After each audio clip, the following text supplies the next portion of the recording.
Hello everyone, welcome back to my channel. আশা করি এই সেটআপটা সবার ভালো লেগেছে। কিছুদিন আগেই আমি বেবি জন সিনেমাটা থিয়েটার্স থেকে দেখে এসেছি। সিনেমাটা আমার ভালো লেগেছিল এবং মনে হয়েছিল একটা ডিসেন্ট মাস এন্টারটেইনার ছবি। কিন্তু আমি আশা করব আপনারা সবাই থেরি ছবিটা দেখেছেন, যেটা এখন ইউটিউবে হিন্দি ডাবে অ্যাভেলেবেল। আজকে দুটো সিনেমা নিয়েই কথা বলবো। বেবি জন সিনেমাটা রিভিউ করার সময় আমি চেয়েছিলাম এই দুটো সিনেমা নিয়ে আলাদা একটা ভিডিও বানাবো। So let's start. প্রথমে থেরি ছবিটা নিয়ে কথা বলি। এই ছবিটা 2016-এ রিলিজ করেছিল এবং এর ডিরেক্টর ছিল স্বয়ং অ্যাটলি স্যার। হ্যাঁ, এই সেই অ্যাটলি যিনি জওয়ানের মতো একটা ব্লকবাস্টার উপহার দিয়েছেন। এই ছবিটা মিউজিক ডিরেক্টর ছিলেন জিভি প্রকাশ। তখন অ্যাটলি, থামান বা অনিরুদ্ধ কারোর সাথে কাজ করা স্টার্ট করেননি। মজার বিষয় হলো এখন চাইলেই আপনি সিনেমাটা ফ্রিতে দেখতে পারেন, কারণ এটা ইউটিউবে অ্যাভেলেবেল এবং হিন্দি ডাবে। আমার সবচেয়ে পুরনো মেমোরি এই সিনেমাটা নিয়ে এটাই হলো যে এই সিনেমাটা থেকেই আমি থালাপতি বিজয়ের ফ্যান হয়ে গেছি। হ্যাঁ, এই সিনেমার লিড একটা ছিলেন থালাপতি বিজয়, যাকে আপনারা জোসেফ বিজয় নামেও চিনেন, যার অনুগত অনেক ভক্ত ইন্ডিয়া জুড়ে ছড়িয়ে আছে। সঙ্গে ছিলেন সামান্থা এবং অ্যামি জ্যাকসন। ছবিটি এবার অনেকবারই দেখা হয়েছে এবং প্রথম যখন এই ছবিটি আমি দেখেছিলাম তখন থেকে আমার সাউথ ইন্ডিয়ান সিনেমা দেখা স্টার্ট হয়েছিল সবে। পরে উপলব্ধি করেছিলাম যে থালাপতি বিজয় একজন তামিল সুপারস্টার।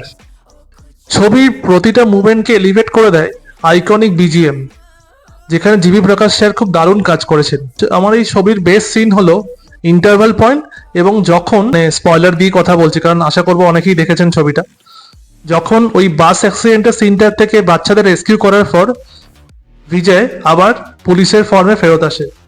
সেই পুলিশ স্টেশনে একটা সিন আছে যেটা নাইটে শুট করা হয়েছে, সেটা দারুণ।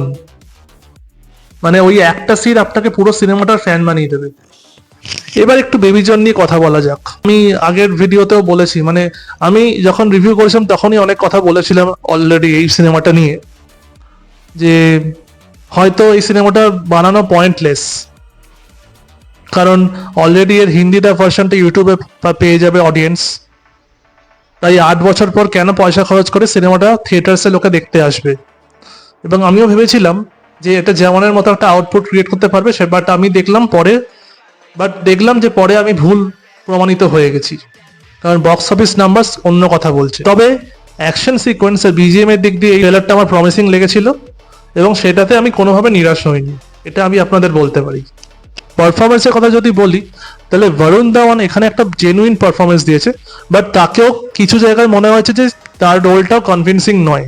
মানে আমার মনে হয়েছে অনেক জায়গাতে একটু ক্রিঞ্জ টাইপের অভিনয় হয়ে যাচ্ছে।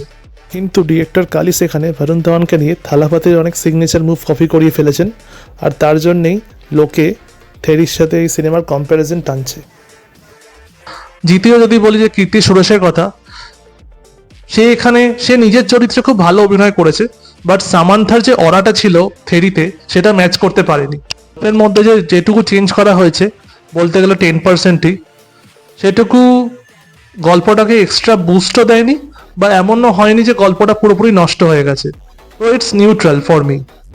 আর এখানে নতুন একটা জিনিস লক্ষ্য করলাম, সেটা হলো সাইড ক্যারেক্টার্সদের ভালো অ্যাম্প আপ করা হয়েছে। যেমন হলো রাজপাল যাদব যেই রোলটা প্লে করেছে এখানে, আর অরিজিনাল ফিল্মে যে এই রোলটা প্লে করে, সে পুরো জায়গাটায় কমেডি করে গেছিল, কিন্তু রাজপাল যাদবকে কিছু সিরিয়াস মোমেন্টস ডিরেক্টর দিয়েছেন।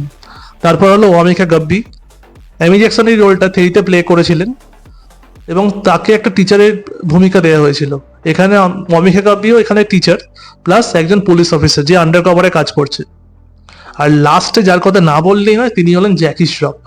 জ্যাকি শ্রফ এই বয়সেও পাবলিককে থিয়েটারে নিয়ে আসার ক্ষমতা রাখেন, অনেকটা আমাদের বাংলার মিঠুন চক্রবর্তীর মতো। মানে অরিজিনাল সিনেমা যিনি ভিলেন প্লে করেছে তাকে আমি অনেক সাউথ ইন্ডিয়ান ফিল্মেই দেখেছি, তার থেকে পুরো তার ক্যারেক্টারটা আপগ্রেড করা হয়েছে এখানে, পুরো 360 ডিগ্রি আপডেট। তার পারফরমেন্স দেখার জন্যেও অনেকে থিয়েটারে এসেছিল। এই ছবির ক্লাইম্যাক্স অ্যাকশন সিকোয়েন্সটা অরিজিনাল ছবির থেকে অনেকটাই আলাদা, এবং লাস্টের দিকে যখন ভাইজান মানে সালমান খানকে দিয়ে ক্যামিও করানো হচ্ছে তখন ধরে নেওয়া যাক তাকে নিয়ে পরবর্তীকালে অ্যাটলি কিছু প্ল্যান করে রেখেছেন। তো এই ছিল আমার অ্যানালিসিস। অবশ্যই আমি থেরিকে এগিয়ে রাখবো বেবি জনের তুলনায়, কিন্তু আপনি থেরি না দেখে দেখেন তাহলে বেবি জন সিনেমাটা আপনি এই সিনেমা হলে দেখতে পারেন। সিনেমাটা অতটা অখাদ্য নয় যতটা পাবলিক বলছে। That's it, tata bye bye, see you in the next video.